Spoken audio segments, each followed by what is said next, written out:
isso. E eu tô batendo o maior papo aqui, delicioso, com minha Cristina Cairo, que é minha amiga. Com certeza. E quantas pessoas... O mais importante disso aqui tudo é nós estarmos fazendo uma prestação de serviço. Mais do que isso, uma prestação de amor ao próximo, né? Esse é o maior propósito da vida de um ser humano. Ele ser alguém e um ser transformador para o outro. E você é assim, Cris. Seja muito bem-vinda, Cris. Eu agradeço profundamente.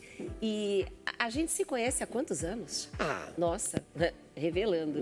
Revelando. Alguns A gente era garota. Alegria 82, desde o SBT, Nossa, TVS. TVS. Se alguém puxar lá o Reapertura, você vai ver Cris Cairo lá Estarão no nós começo. duas lá. Quem sabe alguém manda aqui pra gente, nas nossas redes Ai, aqui. que legal. Aquele programa Reapertura era um programa de humor Porque do SBT. naquela época a gente não tinha essa coisa de celular, Nunca. de gravar as coisas, filmar. Não. A gente dependia da produção. Exatamente. Fotos. Mas tem arquivos lá da TVS, eles têm no têm. SBT. Agora, mais do que tudo isso, Cristina Cairo, claro, era uma pessoa comum, né? Uma menina com sonhos de ser atriz, de ser de novela, de televisão. E, de repente, tudo isso mudou. Sim. De repente, isso mudou. E por que mudou? E de onde veio essa inspiração de estudar o corpo? Uma experiência sua, uma experiência da sua mãe, da sua família. Como é que começou tudo isso, Cris? Celeste, bem antes de eu começar com televisão, eu era garota, então minha mãe e meu pai me levaram para Seixonoye, né? Que não é uma religião, falam que é uma filosofia de vida. Eu tinha 12 anos, então eu estudava, eu lia linguagem do corpo, que eles punham lá um pouco para a saúde. E aquilo me deixava muito feliz, eu era uma pessoa muito doente. Eu tinha a coluna torta, escoliose, nasci com problema na vista direita. Então, assim, a minha mãe tentava tudo. Eu fui aprendendo muita coisa, aquilo foi despertando. Fui para a televisão, teatro, cinema, televisão, cantando e tudo. Porém, quando eu já estava na Praça é Nossa há muitos anos, eu tive um problema sério de saúde, né? Fiquei de cama. E quando eu começo a me voltar, eu canalizei totalmente o volume 1. Do livro? Do livro. Falei, que é isso? Que não tinha na Seixonoye. Não tinha em outros lugares. Aí fui para a editora, meu pai fez a revisão.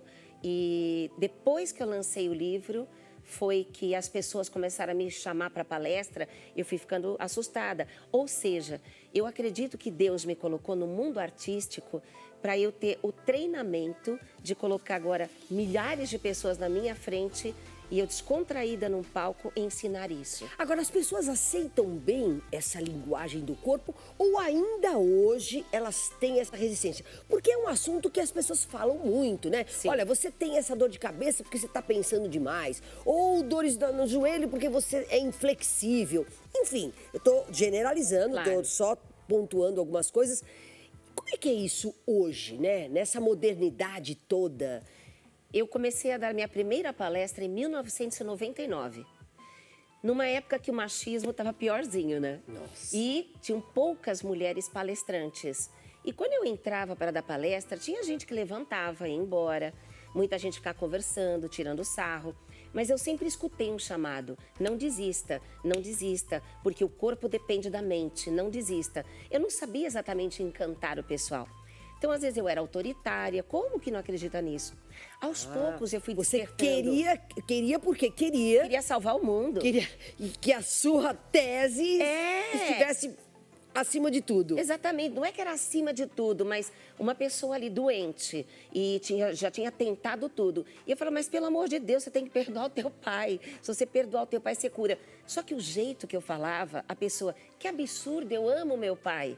Ou seja, até explicar para a pessoa que existe o subconsciente, que existe o inconsciente, então ela tirava sarro. É verdade. Eu insisti, fui melhorando, eu mesma fui fazendo muitas terapias para entender esse processo. Eu não consegui fazer mais nada na minha vida. Entendendo a linguagem, fazendo uma linguagem melhor. Sem amor, não há conversa, não tem nada. Até pessoas que faziam assim, mas Cris, eu quero convencer minha família de ir lá na sua escola.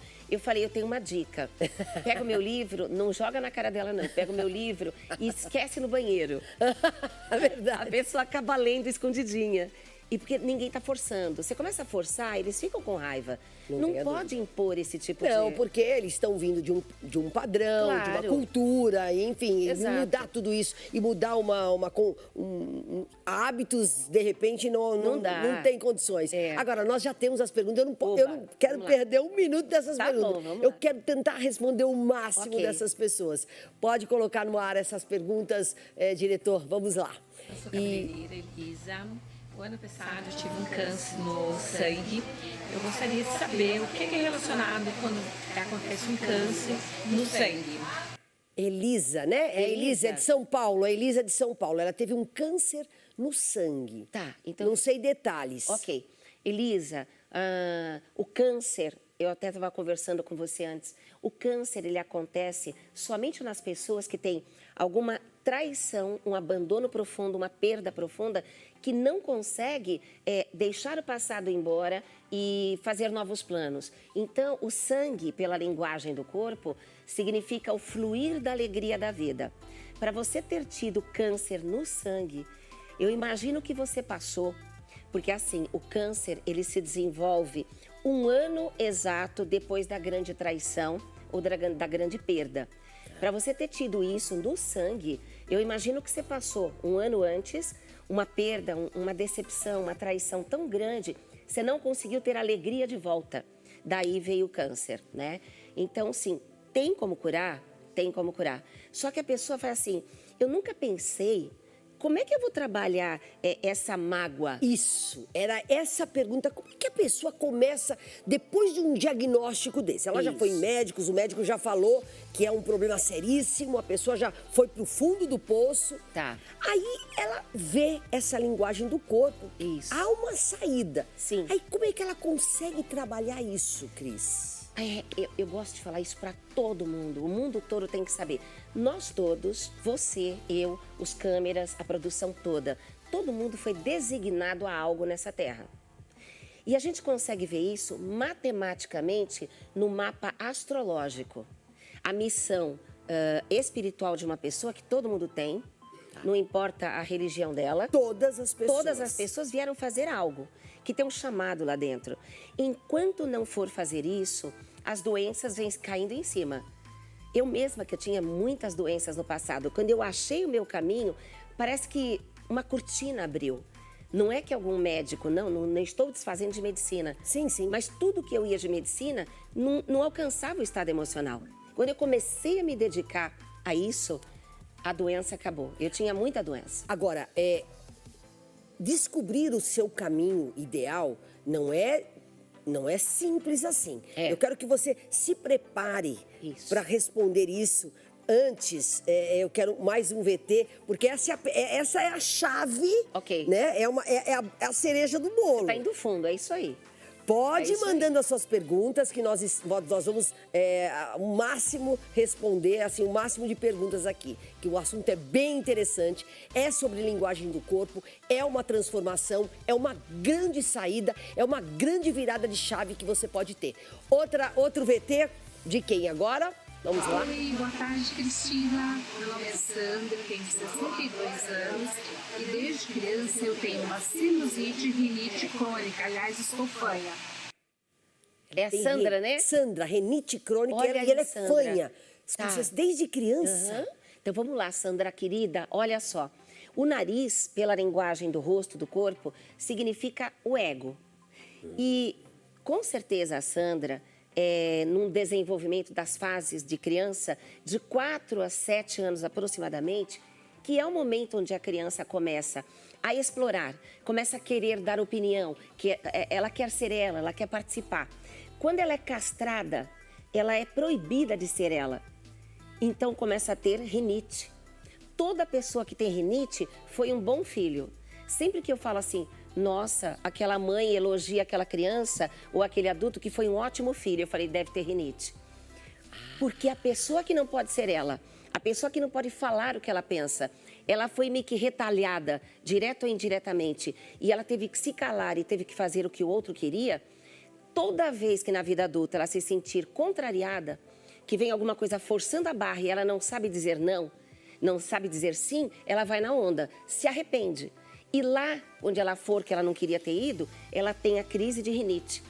Sinusite é quando a pessoa se sente sufocada, oprimida. Então, é claro que fazer o coach, o trabalho de coaching, né, com a Vivi, fazer a PNL, a psicologia, trabalho com psicólogos, psicanalistas, é aí que ela vai encontrar a força que ela não guardou.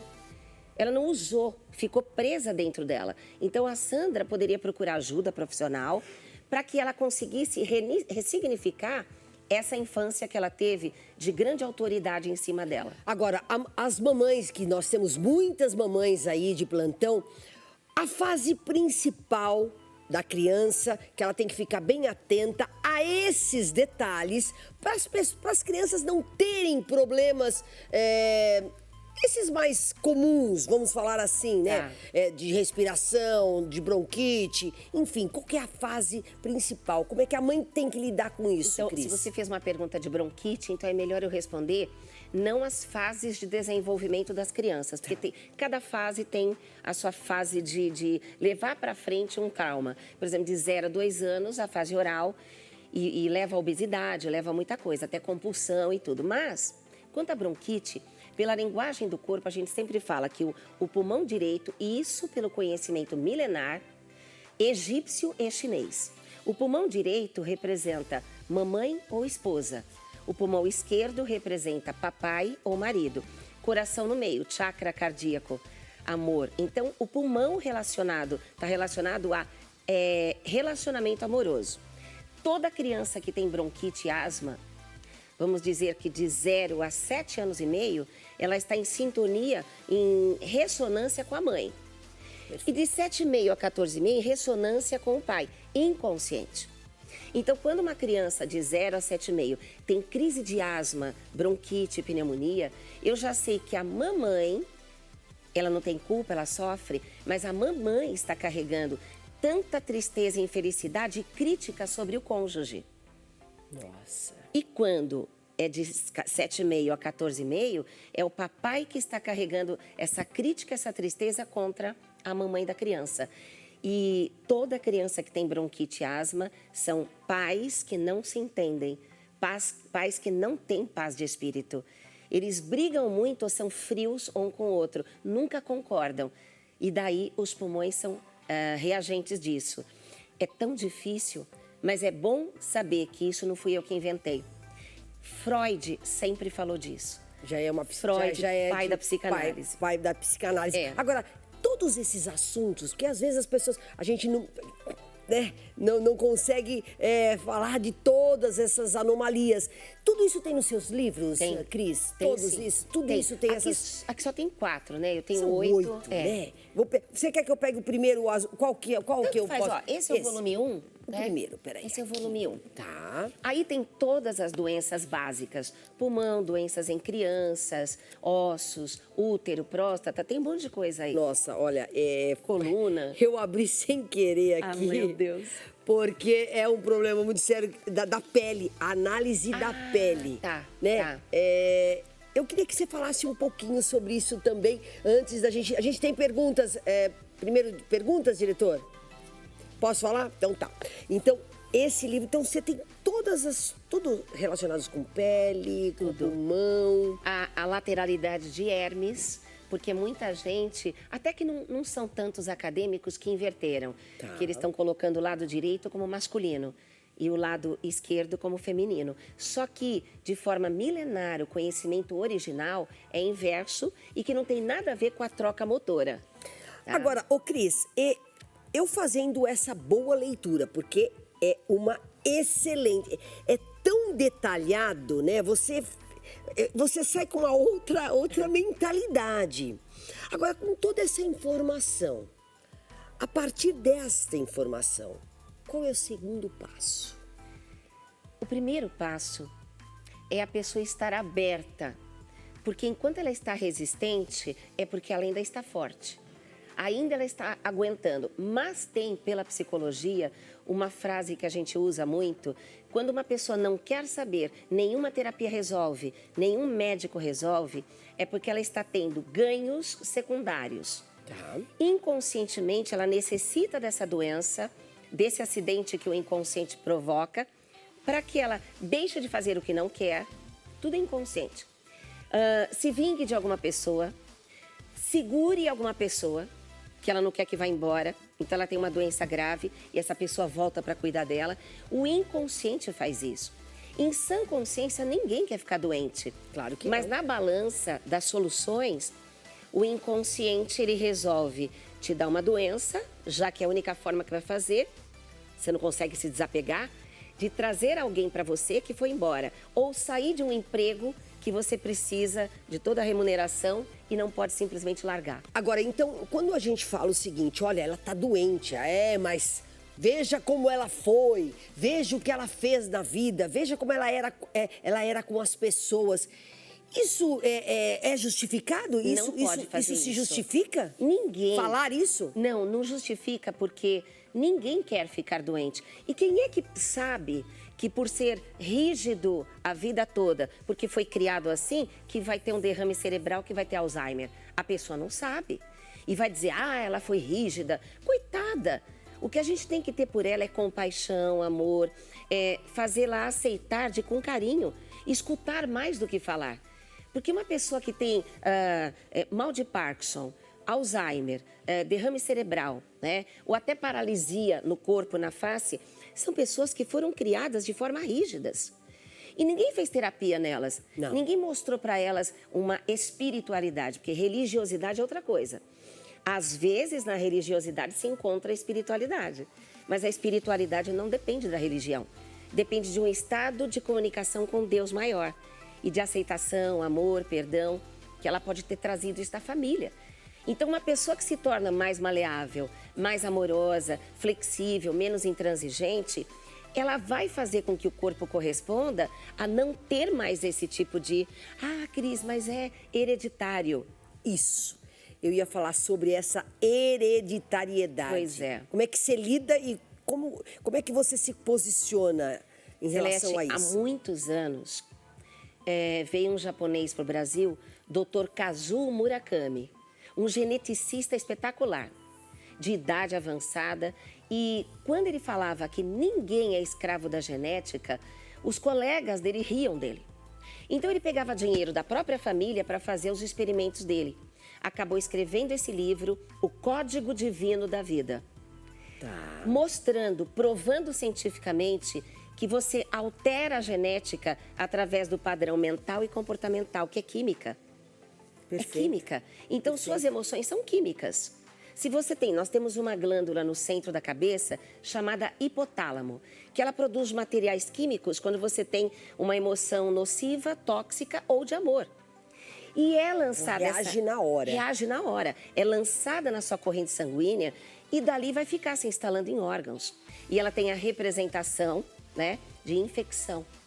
Toda infecção e inflamação é raiva profunda. Meu Deus. Quando tem infecção generalizada, a pessoa ela foi acumulando raiva da família, raiva do governo, raiva do relacionamento. Ela não conseguiu ter paz. Dali vem generalizado. Eu acho que você tem que estar todos os dias falando pra gente aqui, todos os dias, pra lembrar que a raiva, enfim, esse desequilíbrio emocional, isso causa problemas seríssimos. A gente pode responder uma pergunta só, diretor? Só uma? Agora, break? Então, na volta, Tá bom, Cris. tá bom. Na volta a gente vai começar a responder as perguntas, porque tem um assunto muito bacana. Mulher 360 volta já já, não saia daí. Não saia daí que tem muito mais.